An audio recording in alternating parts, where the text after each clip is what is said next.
ಮಡಿಕೇರಿ ಮಂಗಳೂರು ಮಾರ್ಗದಲ್ಲಿ ಸಂಚಾರಕ್ಕೆ ಅವಕಾಶ ಕಲ್ಪಿಸಲಾಗಿದ್ದ ಪರ್ಯಾಯ ರಸ್ತೆಯಲ್ಲಿ ಕೂಡ ನಿನ್ನೆ ರಾತ್ರಿ ಬಿರುಕನ್ನು ಕಾಣಿಸಿಕೊಂಡಿದ್ದು, ಈ ಹಿನ್ನೆಲೆಯಲ್ಲಿ ತತ್ಕ್ಷಣದಿಂದ ಘನವಾಹನ ಸಂಚಾರವನ್ನು ನಿಷೇಧ ಮಾಡಲಾಗಿದೆ.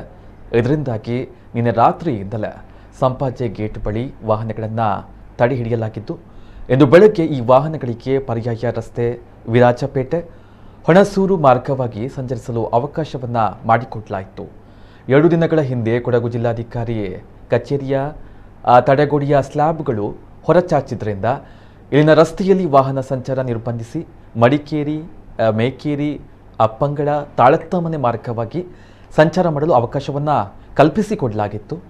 ಆದರೆ ನಿನ್ನೆ ರಾತ್ರಿ ಮೇಕೇರಿ ಬಳಿ ಬಿರುಕು ಕಾಣಿಸಿಕೊಂಡಿದ್ದು, ರಸ್ತೆ ಕುಸಿಯುವ ಭೀತಿ ಎದುರಾಗಿದೆ.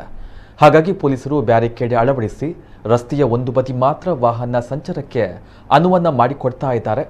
ಘನವಾಹನ ಸಂಚಾರವನ್ನು ನಿಷೇಧಿಸಿದ್ದಾರೆ. ಪ್ರಸ್ತುತ ಈ ರಸ್ತೆಯಲ್ಲಿ ಬಸ್ಸು ಮತ್ತಿತರ ಪ್ರಯಾಣಿಕರ ವಾಹನಗಳ ಸಂಚಾರಕ್ಕೆ ಮಾತ್ರ ಅವಕಾಶವನ್ನು ಮಾಡಿಕೊಡಲಾಗಿದೆ. ಘನವಾಹನಗಳು ಸಂಚರಿಸುವುದನ್ನು ಸಂಪೂರ್ಣವಾಗಿ ನಿಷೇಧ ಮಾಡಲಾಗಿದೆ.